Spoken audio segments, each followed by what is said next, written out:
സാറേ പൈസ ഇല്ല, കാർഡ് എടുക്കും. ബെൻസ് വണ്ടി വെറുതെ നമ്പർ എടുക്കാതെ 500 ഫൈൻ അടിച്ച് സ്ഥലം കാര്യമാക്കാൻ കാർഡ് എടുക്കൂലേ? Okay okay.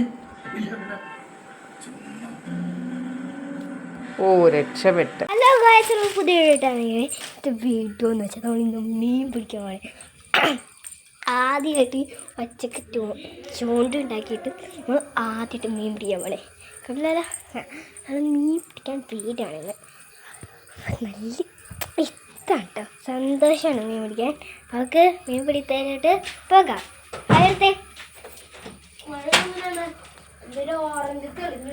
അന്നേരം മഴയെല്ലാം നിൽക്കാണ്ട് പെട്ടെന്ന് അപ്പം ഇവന് വരെ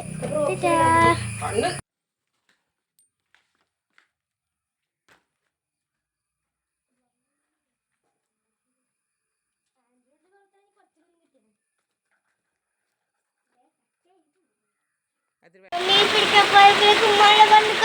മഴ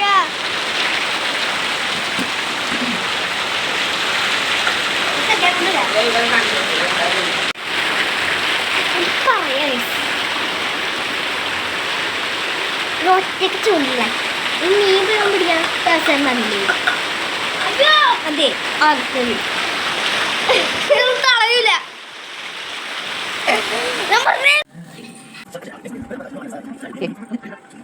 ഹലോ ഗായ്സ്, പുതിയ വീഡിയോ എന്ന് വെച്ചാൽ നമ്മൾ മീൻ പിടിക്കാൻ പോണേ. ആദ്യമായിട്ട് ഒറ്റക്ക് ചൂണ്ടുണ്ടാക്കിയിട്ട് നമ്മൾ ആദ്യമായിട്ട് മീൻ പിടിക്കാൻ പോണേ. കണ്ടില്ല, അത് മീൻ പിടിക്കാൻ പേരാണ്. നല്ല ഇഷ്ടമാണ് കേട്ടോ, സന്തോഷമാണ് മീൻ പിടിക്കാൻ. നമുക്ക് മീൻ പിടിക്കാനായിട്ട് പോകാം. അതെ അന്നേരം മഴയെല്ലാം കണ്ട് പെട്ടെന്ന്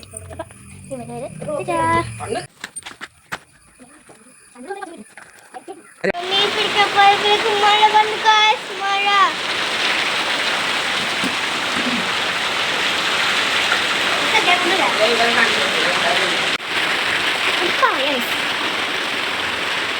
ഒറ്റക്ക് ചൂണ്ടില്ല.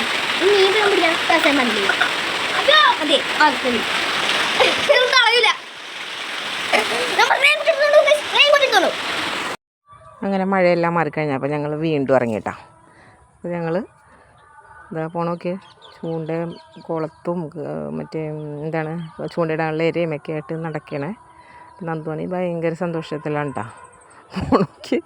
അങ്ങനെ പോയി ഞങ്ങൾ ചൂണ്ടയിടുന്ന സ്ഥലത്ത് എത്തിയിട്ടാ. ഇതൊരു പാടമാണ്, ഞങ്ങളുടെ വീടിൻ്റെ അടുത്ത് നിന്ന് കുറച്ചും ഇങ്ങോട്ട് നീങ്ങി കഴിയുമ്പോൾ ഉള്ളൊരു പാടമാണേ.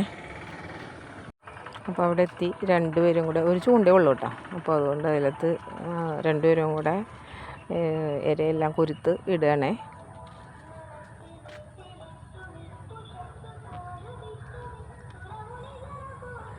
ചെറിയ ചെറിയ കുഞ്ഞു മീനുകളാണ് ഇവിടെ ഉള്ളത് കേട്ടോ. പിന്നെ വലിയ മീനുകളുണ്ട്, അതാ അപ്പുറത്തുള്ള പാടത്താണുള്ളത്. ഇവർക്കിത് മതിയല്ലോ. കുറേ നേരം നിന്ന് ചൂണ്ടയൊക്കെ സന്ധ്യ ആവാറായപ്പോഴാണ് പിന്നെ ഞങ്ങൾ തിരിച്ചു പോയത്. പിള്ളേരുടെ ഒരു സന്തോഷം, അവർ കുറേ ആയി പറയണം ചൂണ്ടയിടണം. അപ്പോൾ അതിൻ്റെ ഒരു രസം അവർ അറിയട്ടെ.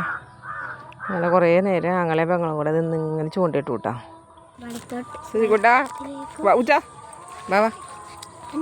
എല്ലായിടത്തും ലൈറ്റൊക്കെ ഇട്ടതുകൊണ്ട് നമ്മൾ പോകും. അതിൻ്റെ ഇടയ്ക്ക് അവിടെ നിന്നൊരു ചേച്ചി ഇവർക്ക് കുറച്ച് മണ്ണരയൊക്കെ കൊടുത്തിട്ടാ ഇടാനായിട്ട്. പൂച്ചൂടിയെ കിട്ടിയായിരുന്നു, പക്ഷെ എന്താ പറയാ, അത് പോയി.